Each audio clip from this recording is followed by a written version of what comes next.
Selamat petang, salam sejahtera. Isu hangat petang ini, serang Hakim Muhammad Nazlan, taktik kotor untuk cemari Badan Kehakiman Malaysia. Berita sepenuhnya. Rasa tidak puas hati terhadap sabitan hukuman bekas Perdana Menteri Datuk Seri Najib Razak berhubung penyelewengan RM42 juta dana SRC International Sdn Bhd harus ditangani secara langsung melalui rayuan di mahkamah, bukannya melalui taktik kotor untuk menyerang hakim perbicaraan. Sehubungan itu, ahli jawatan kuasa Parti Ikatan Demokratik Malaysia Muda, Lim Wei Jiat, mengetengahkan bahawa serangan terhadap hakim Mahkamah Rayuan, Datuk Muhammad Nazlan Muhammad Ghazali, telah dilakukan seorang blogger yang kontroversi dan tidak berkredibiliti.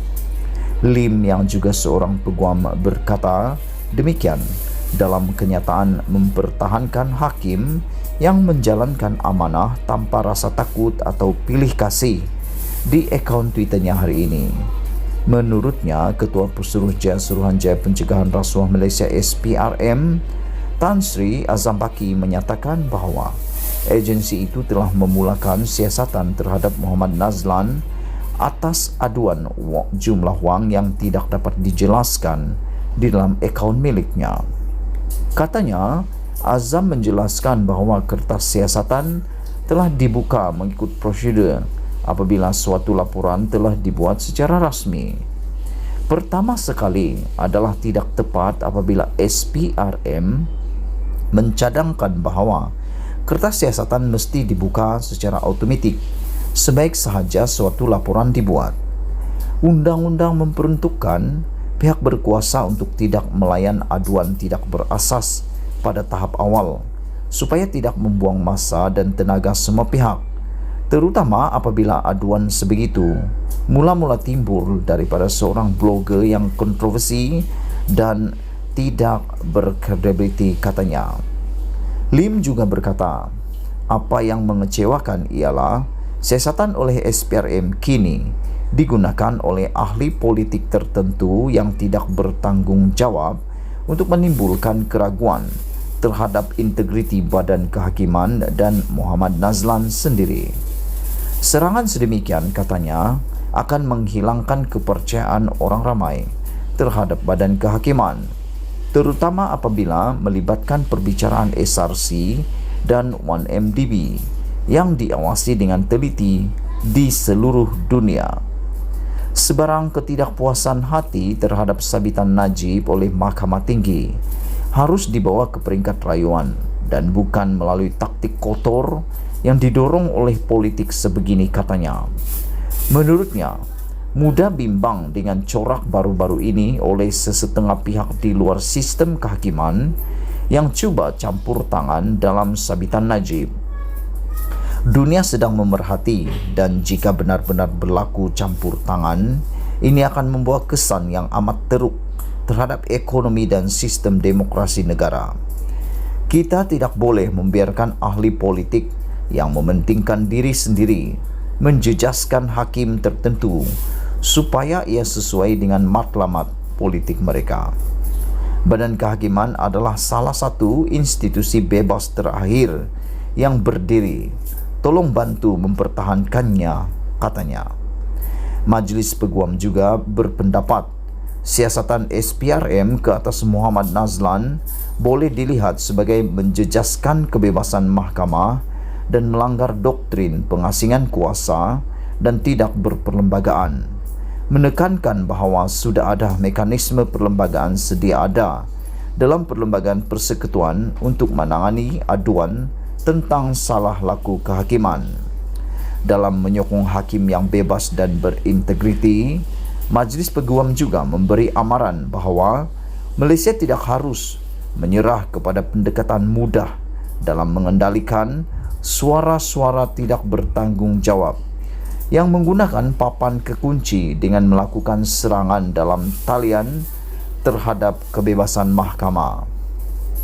Sebelum ini, ahli Parlimen Bagan Lim Guan Eng berkata, dakwaan Raja Petra secara konsisten terbukti palsu dan tidak berasas dan bahawa penulis blog yang didakwa bersembunyi di London perlu diminta pulang ke Malaysia untuk menghadapi siasatan berhubung dakwaannya terhadap Muhammad Nazlan.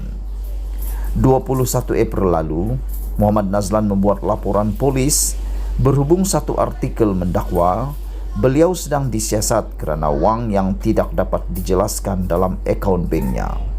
Pejabat Ketua Pendaftar Mahkamah Persekutuan dalam kenyataan hari ini berkata, laporan itu dibuat bagi menafikan tuduhan palsu dan tidak berasas yang berniat menjatuhkan kredibiliti Muhammad Nazlan sebagai hakim selain mengganggu sistem keadilan serta institusi kehakiman.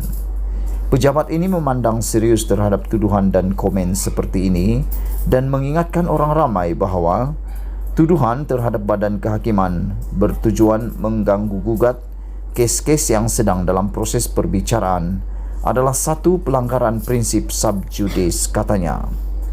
Serangan dalam talian terhadap Muhammad Nazlan sebagai hakim perbicaraan SRC baru-baru ini mula muncul lebih 1,5 tahun selepas keputusannya pada Julai 2020 yang mendapati Najib bersalah, atau dengan kata lain hanya kira-kira 3 bulan selepas Mahkamah Rayuan mengekalkan keputusan Mahkamah Tinggi mengenai sabitan kes itu. Najib hari ini mengemukakan petisyen rayuan kepada Mahkamah Persekutuan berhubung 2 keputusan mahkamah itu. Sekian isu hangat petang ini. Jangan lupa tinggalkan komen anda. Sila tekan butang subscribe dan kita jumpa lagi.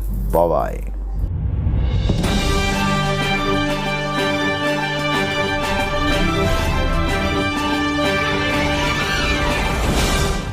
Selamat petang, salam sejahtera. Isu hangat petang ini, Rosmah gagal ke tepi hakim dengar kes pengubahan wang haram elak cukai. Berita sepenuhnya. Muhammad Zaini Mazlan akan kekal sebagai hakim bagi kes pengubahan wang haram dan pengelakan cukai RM7 juta terhadap Rosmah Mansur. Ia selepas Mahkamah Tinggi Kuala Lumpur hari ini menolak permohonan kedua Rosmah agar Muhammad Zaini tidak mendengar kes itu. Pada 14 Disember tahun lalu, hakim sama turut menolak permohonan pertamanya berhubung perkara itu. Menerusi kedua-dua permohonan, isteri Najib Razak itu mendakwa ada risiko Muhammad Zaini bersikap prejudis dan berat sebelah kepadanya. Dakwanya ini kerana Zaini turut mendengar satu lagi kes terhadapnya, iaitu berkaitan projek hibrid solar bernilai RM1.25 bilion di Sarawak.